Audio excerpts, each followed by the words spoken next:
Welcome to the Real Estate Espresso Podcast, your morning shot of what's new in the world of real estate investing. I'm your host, Victor Menashe. Today is June the 6th, the 75th anniversary of D-Day. We're coming to you live on location from northern France, where the D-Day ceremonies are taking place not far from where we're currently located. D-Day was a coordinated assault by Allied forces on the beaches of Normandy.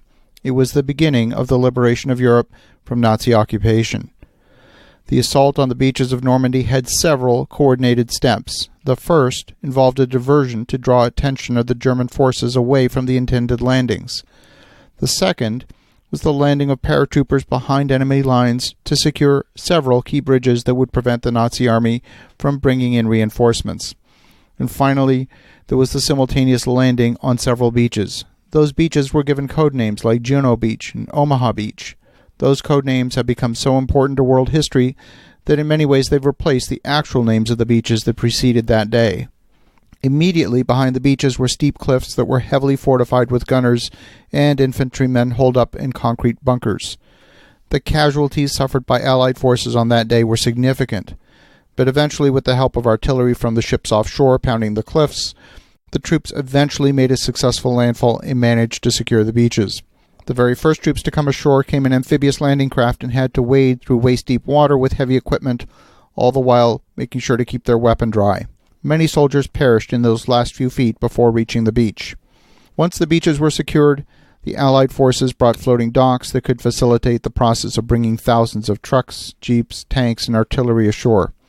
Eventually, the Allied forces under the command of General George Patton were able to secure the liberation of Western Europe.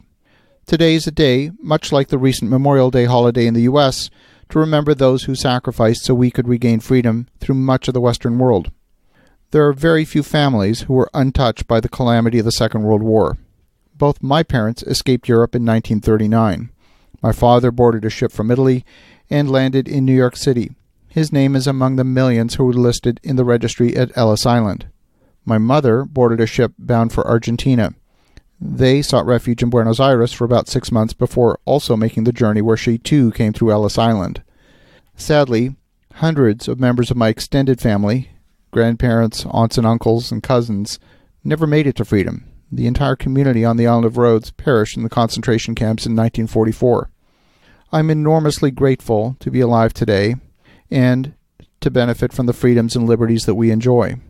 I also recognize that my parents would have never met had it not been for the war. My wife and I would have never met had it not been for the war. In the years that followed since 1945, the world has seen countless other conflicts. My wish and prayer is that we see a future world devoid of ego-driven conflict.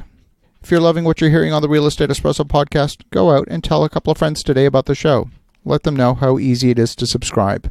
There's literally dozens of podcast platforms that you can listen to the show on, and the show's available on almost all of them.